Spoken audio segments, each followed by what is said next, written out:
যারা যারা এই ড্রামাটার লাস্ট পার্ট দেখতে চাইছো, এই ভিডিওটা শুধুমাত্র তাদের জন্য। আর সরি, ভিডিওটা এতদিন পর দেওয়ার জন্য, আসলে কিছু সমস্যার কারণে দিতে পারিনি। আর যারা এই ভিডিওটার প্রথমবার দেখতে চাও, তারা চাইলে আমার চ্যানেলে গিয়ে দেখে আসতে পারো, ওখানে প্লেলিস্ট করে দেওয়া আছে। তো চলো ড্রামাটা শুরু করি। গত পার্টের শেষে দেখেছিলাম বাইকেও শাশুড়িমা একটা পার্টিতে যাওয়ার কথা বলে। এরপর ওরা ওই পার্টিতে আসে। এদিকে ইয়ান তখন ওকে কল দিয়ে জিজ্ঞাসা করে যে তুমি কোথায়, কিন্তু ভাই ওকে বলে না। বাট ইয়ান ওখানে আওয়াজ শুনে বুঝতে পারে যে ও পার্টিতে গেছে। এদিকে পার্টির ভিতরে কিছু মেয়েরা বাইকে দেখে গসিপ করছিল যে এই মেয়েটাকে তো সু ফ্যামিলিতে আনা হয়েছে শুধুমাত্র তার ছেলের দেখাশোনা করাতে, মানে একজন কেয়ারটেকার হিসেবে। তো ও কিভাবে এই পার্টিতে আসতে পারে? এরা তো বাইকে অনেক ভুল করে, আর সাথে এক গ্লাস ড্রিঙ্ক ওর উপরে মারে। এটা দেখে বাইরেও তো অনেক রাগ ওঠে, আর ও ওদের উপরে ড্রিঙ্ক মারে, যেটা দেখে ওরা তো রেগে ফেটে যায়। এতক্ষণে পার্টিতে ইয়ান এসে পড়ে, যেটা দেখে ও তাড়াতাড়ি মুখ লুকায়।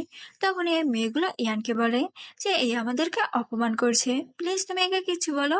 ও তো এটা শুনে ভাইকে ধমকায়, যেটা শুনে ও বলে এরা মিথ্যা বলছে, আমি না। ইয়ান বলে তুমি আমার সামনে ফিরে কথা বলো। তখন ভাই ওর সামনে ফিরে, কিন্তু একটা মাস্ক পরে, যার কারণে ইয়ান ওকে চিনতে পারে না। ওকে বলে তুমি সু ফ্যামিলির বড় বউ, তাই তোমার এতটুকু ম্যানার্স জানা উচিত যে কোন জায়গায় কেমন বিহেভ করতে হয়। ও বলে দেখো, তুমি না জেনে শুনে একতরফা বিচার করবে না। আর আমি এদেরকে কোনো বুলি করিনি, এরাই উল্টো আমাকে বুলি করেছে, তাই একদম আমাকে ধমকাতে আসবে না। এগুলো বলে ও ওখান থেকে চলে যায়। ইয়ান বলে সত্যি একে বোঝা বলে দেয়। এরপরও বাইকে সব জায়গায় ঘুরছিল, কিন্তু কোথাও পায় না। এদিকে ভাই বাসায় যাচ্ছিল, তখনও মনে মনে বলে ইয়ান তো আমাকে অনেক ঘৃণা করে, জানি না যেদিন আমার আসল সত্যিটা জানবে তখন কি রিয়াক্ট করবে। এরপর ও যখন লিফটের ভিতরে ঢুকে, তখন ওখানে ইয়ানও আসে। এটা দেখে ও তো একটু ভয় পায়। তখনই হঠাৎ লিফটটা খারাপ হয়ে যায়, যেটা দেখে ভাই জোরে জোরে চিল্লায় ওদেরকে হেল্প করার জন্য। ও যখন ইয়ানের দিকে ফিরে, ও দেখে যে ও তো শ্বাস নিতেই পারছিল না, যার কারণে ও ওখানে অজ্ঞান হয়ে পড়ে। এটা দেখে ও জলদি ওকে সিপিআর দেয়, যার কারণে ওর আবারও জ্ঞান ফিরে আসে। ইয়ান তো বাইকে দেখে তাড়াতাড়ি ওকে জড়িয়ে ধরে, আর বলে ফাইনালি আবারও তোমাকে ফিরে পেলাম। ও বলে তুমি ওই রাতের কথা এখনো কেন মনে রেখেছো? ও বলে ওটা আমার জন্য কোনো নর্মাল রাত ছিল না, ওই রাতের পর থেকেই তুমি আমার হয়ে গেছো, প্লিজ আমাকে ছেড়ে আর যেও না। তখনই হঠাৎ আবারও লিফটটা খারাপ হয়ে যায়, ইয়ান তো আবারও অজ্ঞান হয়ে পড়ে। যেটা দেখে ও তাড়াতাড়ি ইয়ানের ফোন থেকে ওই ডকুমেন্টগুলো নিয়ে নেয়, যেটা ওর এসব মামুকে নিতে বলেছিল। এরপর ইয়ানের যখন জ্ঞান ফিরে, ও নিজেকে হসপিটালে দেখতে পায়। ভাই ওখান থেকে চলে যাচ্ছিল, এটা দেখে ইয়ান ওকে ওর কাছে ডাকে, আর ওকে জড়িয়ে ধরে বলে যে তুমি ঠিক আছো, এটা দেখে আমার খুবই ভালো লাগলো। ও বলে তুমি আমার উপরে রেগে নাই? ও বলে কেন, আমি কেন তোমার উপরে রাগ করব, তুমি তো আমাকে বাঁচিয়েছো। ভাই মনে মনে ভাবে আমি তো ভেবেছিলাম এ আমার সত্যিটাই জেনে গেছে, তা ভালোই হয়েছে। ভাই বলে দেখো আমার পিছনগুলো বন্ধ করো, আমরা কোনোদিনও এক হতে পারবো না। ও বলে কেন, আমরা কেন এক হতে পারবো না? দেখো আমিও জানি তুমি আমাকে লাইক করো, আর না হয় কালকে তুমি আমাকে ওভাবে বাঁচাতে না। ও বলে আমার তো বয়ফ্রেন্ডও থাকতে পারে, এমনকি বিয়ে হতে পারে, তুমি যদি জানো আমার বিয়ে হয়ে গেছে তাহলে কি করবে? ও বলে ডিভোর্স, মানে তোমাকে ওর সাথে ডিভোর্স করিয়ে দেবো। ভাই বলে ও হ্যাঁ, তুমি যখন জানতে পারবে না আমি কে, তখন তুমি আর এই কথাটা বলতে পারবে না। ও বলে ঠিক আছে, তুমি আমাকে বলো তুমি কে। ও বলতেই যাবে, তখনই ওকে ওর মা কল দেয়। উনি বলে তোমাকে আমি 1 সপ্তাহ টাইম দিয়েছিলাম ওই প্রজেক্টের ডকুমেন্টগুলো আমার হাতে এনে দেওয়ার জন্য, ওই টাইম কিন্তু শেষ হয়ে গেছে। তুমি ভুলে যাবে না তোমার ছেলে জিয়াং কিন্তু আমার কাছে আছে। না মানে এখনো কিছু করেনি, তবে যে কোনো সময় যা কিছু হয়ে যেতে পারে। ও বলে ঠিক আছে, আমি এক্ষুনি আসছি। এরপরও ইয়ানকে বলে আমার একটা কাজ পড়ে গেছে, আমি কালকে আসবো তোমার সাথে দেখা করতে। ইয়ান ওর কথা মেনে নেয়। ও মনে মনে ভাবে কালকে আমি ওকে সব সত্যিটা বলে দিব। এরপরও ওখান থেকে চলে যায়। ইয়ানের তো মনে মনে লাড্ডু ফুটছিল, কারণ কাল ছিল ভ্যালেন্টাইন্স ডে। ও ভেবেছিল ভাই হয়তো কালকে ওকে ডেটে নিয়ে যাবে।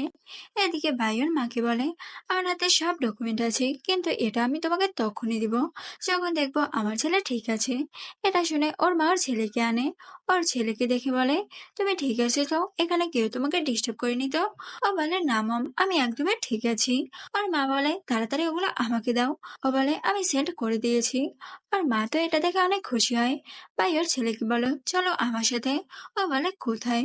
ভাই মনে মনে ভাবছিল এখন আমি আমার ফ্রেন্ডের কাছে ওকে রেখে আসবো, তারপর ওখান থেকে হসপিটালে ভর্তি করাবো। এরপরও ওখান থেকে বাড়িতে আসে, এখানে দেখি ওর শাশুড়ি মা ওর জন্য আগে থেকেই বসেছিল। উনি তো ওর উপরে অনেক রেগেছিল। উনি বলে তোমার এখন বাসায় সে সময় হয়েছে আর তুমি পার্টিতে আমার সাথে গেছো, কিন্তু আমাকে না বলে তুমি চলে এসেছো। না মানে তুমি একদমই আমাকে সম্মান করো না। ভাই তখন ওনার কাছে মাপ চায় আজকের ব্যবহারের জন্য, কিন্তু তখনই উনি ওর গলায় একটা চিহ্ন দেখতে পায়, যেটা দেখে উনি তো অনেক রেগে যায়। আর ভাইকে বলে, তার মানে তুমি এই কাজ করে এত রাতে বাড়িতে ফিরছো আর আমাকে বলছো তোমার আর্জেন্ট কাজ ছিল, এটাই তোমার আর্জেন্ট কাজ। পর উনি ওকে শাস্তি দেয়। তখন বাড়িতে ইয়ানো আসে। ও মেয়েটকে জিজ্ঞাসা করে এখানে কি হয়েছে। উনি ওকে বলে আসলে আপনার ভাইয়ের বউ আপনার ভাইকে চিট করছে, ওনার কারোর সাথে সম্পর্ক আছে। এদিকে ওর শাশুড়ি মাকে জিজ্ঞাসা করে যে তোমার কার সাথে সম্পর্ক আছে, আমাকে তার নাম বলো, তাহলে আমি তোমাকে কিচ্ছু বলবো না। কিন্তু ভাই কোনো নাম বলে না, যার কারণে উনি ওর উপরে গরম পানি মারে, যেটা দেখে ইয়ান তাড়াতাড়ি ওর মাকে থামায়। ও বলে মম তুমি এসব কি করছো, আমার তো মনেই হচ্ছে না যে তুমি আমার মা, এতটা নিচে তুমি কিভাবে নামতে পারো। এরপরও মেয়েটকে বলে ভাইকে ভিতরে নিয়ে যেতে। ও ওখান থেকে চলে যাচ্ছিল, তখনই ইয়ানের কিছু একটা সন্দেহ হয় আর ও ওকে ওর দিকে ফিরায়। ও ভাইকে এখানে দেখে পুরোপুরি অবাক। ও বলে সত্যি এটা তুমি, মানে তুমি এতদিন যাবৎ আমার সাথে গেম খেলছো। ও বলে দেখো আমি তোমার সাথে কোনো গেম খেলিনি। ও বলে তাহলে এসব কি, আমি নিজের চোখে যা দেখছি সবই কি মিথ্যা, তারপরে তুমি বলছো এটা কোনো গেম না। ও বলে আমার কাছে সঠিক সময় ছিল না যে তোমাকে সবকিছু খুলে বলবো। আর মম ওদেরকে বলে তোমরা এসব কি করছো আর কি বিষয়ে কথা বলছো। তখনই ইয়ানকে ওর ম্যানেজার কল দিয়ে বলে যে কালকে রাতে সিসিটিভি ফুটেজে দেখেছি ভাই আপনার অজ্ঞান হওয়ার সুযোগটা নিয়ে আপনার ফোনের সমস্ত ডাটা উনি চুরি করেছে। যেটা শুনে ও আরো রেগে যায় আর ওর হাত ধরে ওর রুমের দিকে নিয়ে যায়।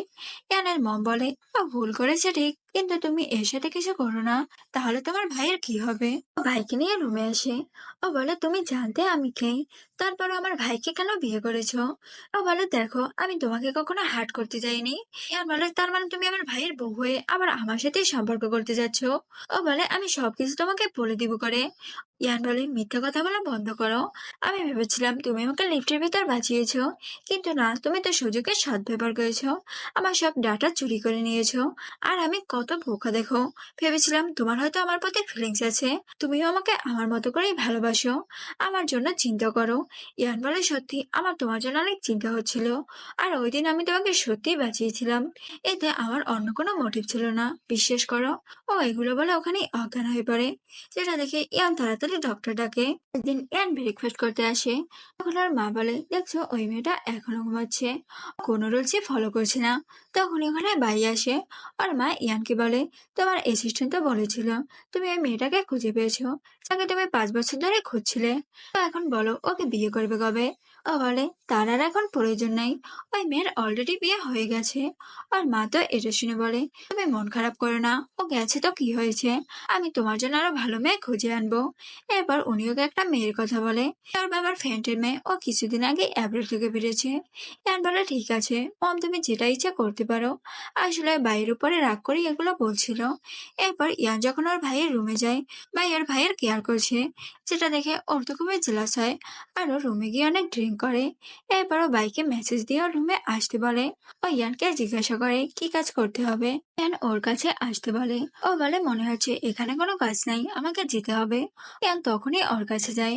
ও বলে তুমি আমার ভাইয়ের এত সুন্দরভাবে টেক কেয়ার করছো যাতে ও তাড়াতাড়ি সুস্থ হয়ে যায় আর তুমি ওকে বিয়ে করতে পারো।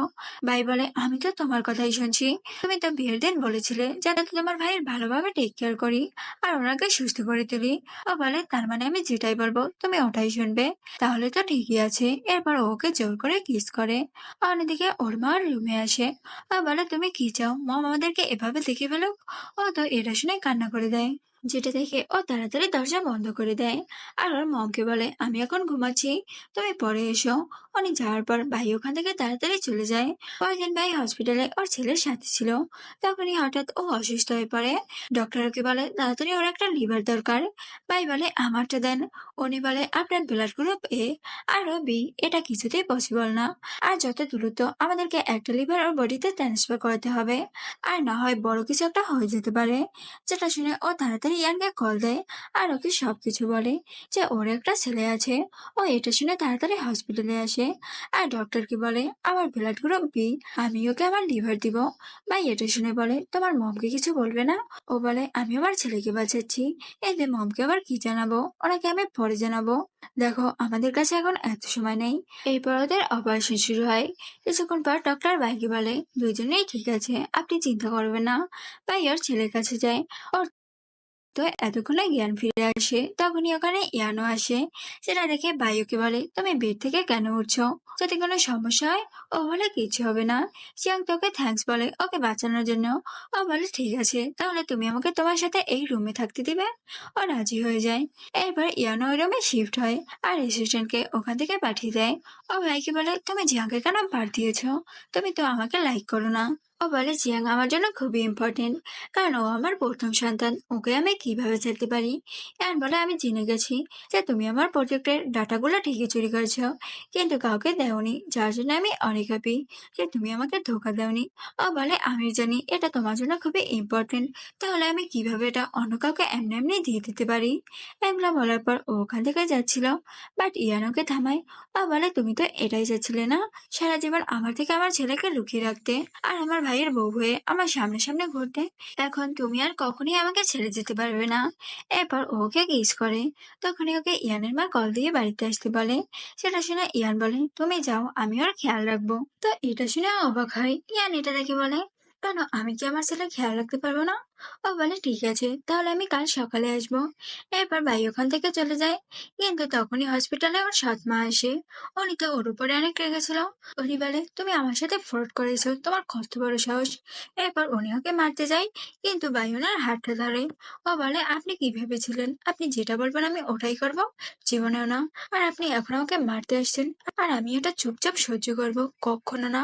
উনি বলে তোমার মুখ থেকে এত কথা বের হচ্ছে না, ওই সু ফ্যামিলিতে বিয়ে হয়েছে বলে কিছুদিন পর ওই ফ্যামিলি তোমাকে ধাক্কা দিয়ে বাসা থেকে বের করে দিবে, তখন আবারও আমার কাছে আসতে হবে। এরপর উনি আবারও বাইকে মারতে যায়। তখন ওখানে ইয়ান আসে আর ওনাকে আটকায়। ও বলে সাহস থাকলে আপনি আমার সামনে ওকে মেরে দেখান, তারপর আমি আপনাকে দেখে নিব। তখন ওর মা ইয়ানকে বলে এই মেয়েটা ভালো না, জানি না 5 বছর আগে কোন ছেলের সাথে নাইট স্পেন্ড করেছে আর এখন একটা বাচ্চাও আছে। ইয়ান বলে আপনি জানেন ওই লোকটাকে? উনি বলে তা তো জানি না, কিন্তু ওই ছেলেটা তো ওকে রেখেই পালিয়ে গেছে আর ওর জন্যই তো ও এখন পর্যন্ত বিয়েও করেনি। আসলে আমি তো ওকে ব্ল্যাকমেল করে আপনার ভাইয়ের সাথে ওকে বিয়ে দিয়েছি, ও তো এখন পর্যন্ত ওই ছেলেটাকেই ভালোবাসে। এটা শুনে ইয়ান তো অনেক খুশি হয়। তখন ভাইয়ের মাকে চুপ হতে বলে, কিন্তু উনি বলে আমি কিছুতেই চুপ হব না, সবকিছু ওকে বলে দিব যে তুমি কেমন মেয়ে। এখন তোমাদের উচিত এই মেয়েটাকে ঘর থেকে বের করে দেওয়া। ইয়ান বলে আপনারা যে মেয়েটার কথা বলছেন না, ওটা আসলে আমি। যেটা শুনে ওরা তো পুরোপুরি শখ। ওরা বলে এটা জীবনেও সম্ভব না, তাছাড়া ও তো এখন তোমার ভাইয়ের বউ। এটা শুনে ইয়ান বলে ওই মেয়েটা শুধুমাত্র একটা ডিল, ওটা কোনো বিয়েই না। তাছাড়া আমাদের সম্পর্কটা 5 বছরের, আর সব থেকে বড় কথা আমাদের একটা বাচ্চাও আছে, তাই এটা নিয়ে আমার কোনো টেনশন নাই, আমি এতে ডিভোর্স করিয়ে নিব। কিন্তু আপনাদের তো একটা শিক্ষা দিতেই হবে এতদিন যাবৎ ভাইয়ের আমার ছেলের সাথে করা অন্যায়ের জন্য। এরপর ওর অ্যাসিস্ট্যান্টকে বলে এদের কোম্পানি ব্যান করে দিতে। যেটা শুনে ওর বাবা তাড়াতাড়ি ইয়ানের কাছে মাপ চায় আর ভাইকে বলে আমি তো তোমার বাবা, তো তুমি মিস্টার ইয়ানকে বলো এমনটা না করতে। ভাই বলে ও আপনার এখন মনে হচ্ছে যে আমি আপনার মেয়ে, কেন আগে আপনার এই কথাটা মনে ছিল না যখন আমাকে আপনার সামনে অত্যাচার করা হতো? ফ্যানের গার্ডরা তো ওদেরকে ওখান থেকে নিয়ে যায়, কিন্তু ভাইয়ের কাছে ওর মা বারবার মাপ চায় যে আমাদের ভুল হয়েছে, প্লিজ মাফ করে দাও। তাছাড়া আমরা তো তোমার বাবা মা, আমাদের সাথে কিভাবে এটা করতে পারো? ও বলে বাবা মা, তো মা হয়ে কিভাবে পারলেন আমাকে ড্রাগ দিতে? আমি জেনে গেছি যে 5 বছর আগে আপনি আমাকে ড্রাগস দিয়েছেন আর এই গুন্ডাগুলো আপনি পাঠিয়েছেন। যদি ওই দিন ইয়ান আমাকে না বাঁচাতো তাহলে তো আমি ওখানেই শেষ হয়ে যেতাম। যেটা শুনে ইয়ানোর গার্ডদের বলে এদেরকে পুলিশের হাতে ধরিয়ে দিতে। এরপরও ইয়ানকে নিয়ে কেবিনে আসে। তখন ভাই বলে এখন মনে হয় তোমার মাও এই ব্যাপারটা জেনে যাবে। ও বলে হ্যাঁ, ওনাকে তো জানতেই হবে। কেন, তুমি কি আমাদের মমের থেকে আমাদেরকে লুকিয়ে রাখতে চাও? পাশ থেকে জিয়ান ওদেরকে বলে এই ভালো আঙ্কেলটা কি আমার বাবা? ইয়ান বলে হ্যাঁ, আমি তোমার বাবা। এটা শুনে ও তো অনেক খুশি হয়। ও বলে তুমি আমাকে ছেড়ে আর চলে যাবে না তো? ইয়ান ওকে প্রমিস করে যে ও ভাই আর ওকে ছেড়ে কোথাও যাবে না। ভাই তো ওর কথা শুনে অনেক খুশি হয়। তখন ইয়ানের কাছে ওর মামের ফোন আসে। উনি ওকে বলে যে তোমার ভাইয়ের জ্ঞান ফিরেছে, যেটা শুনে ওরা তাড়াতাড়ি বাড়িতে আসে। তখন ওর মা ওনার বড় ছেলেকে বলে, এ তোমার ওয়াইফ। এটা শুনে ইয়ানোর হাতটা ধরে বলে, এ আমার ওয়াইফ। যেটা শুনে ওর মা তো রেগে যায়। উনি বলে, তুমি এসব কি বলছো? মাথা খারাপ হয়ে গেছে তোমার? না মানে নিজের ভাইয়ের বউ জেনেও তার সাথে সম্পর্কে গেছো, লজ্জা করে না তোমার? তো এটা শুনে ইয়ানোর মাকে সবকিছু বুঝিয়ে বলে যে, আমি তোমাকে যে মেয়েটার কথা বলেছিলাম, এটাই ওই মেয়েটা যাকে আমি 5 বছর ধরে খুঁজেছিলাম। এখন আমার আর ওর একটা বাচ্চাও আছে। এটা শুনে ওর বড় ভাই ওর মাকে বুঝিয়ে বলে, দেখো মা, ওদের সম্পর্কটা অনেক পুরানো, আর ওদের একটা ছেলেও আছে। তাছাড়া ওরা দুজন দুজনকে ভালোবাসে। তো আমাদের উচিত এই সম্পর্কটা মেনে নেওয়া। যেটা শুনে ওর মা ওদের সম্পর্কটা মেনে নেয়। এরপর দেখি ভাই একটা হলে আসে, কারণ এখানে ইয়ানুকে আসতে বলেছে, কিন্তু ইয়ানকে এখানে দেখতে পায় না। যেটা দেখে ও বলে, আমাকে আসতে বলে নিজেই আসলো না, কোনো কাজে আটকে বললো নাকি? তখন ওখানে ওর ছেলে একটা বেলুন হাতে নিয়ে আসে। এরপর ইয়ানও ওখানে আসে, আর ভাইকে অনেক সুন্দরভাবে প্রপোজ করে যে, ওই দিন তোমার সাথে আমার অ্যাক্সিডেন্টলি মিট হয়েছিল, কিন্তু ওই রাতটা আমার জীবনের জন্য সেরা একটা রাত ছিল। ওই দিনই ভেবে রেখেছিলাম যে যদি জীবনে বিয়ে করতে হয় তাহলে তোমাকেই করব। এরপর ওর সামনে হাঁটু গেড়ে ওকে জিজ্ঞাসা করে যে, তুমি আমাকে বিয়ে করবে? এটা দেখে ওর ছেলে বলে, মাম তুমি তাড়াতাড়ি হ্যাঁ বলে দাও। এরপর ভাই ওকে বিয়ে করতে রাজি হয়। আর এখানেই এই ড্রামাটার হ্যাপি এন্ডিং হয়।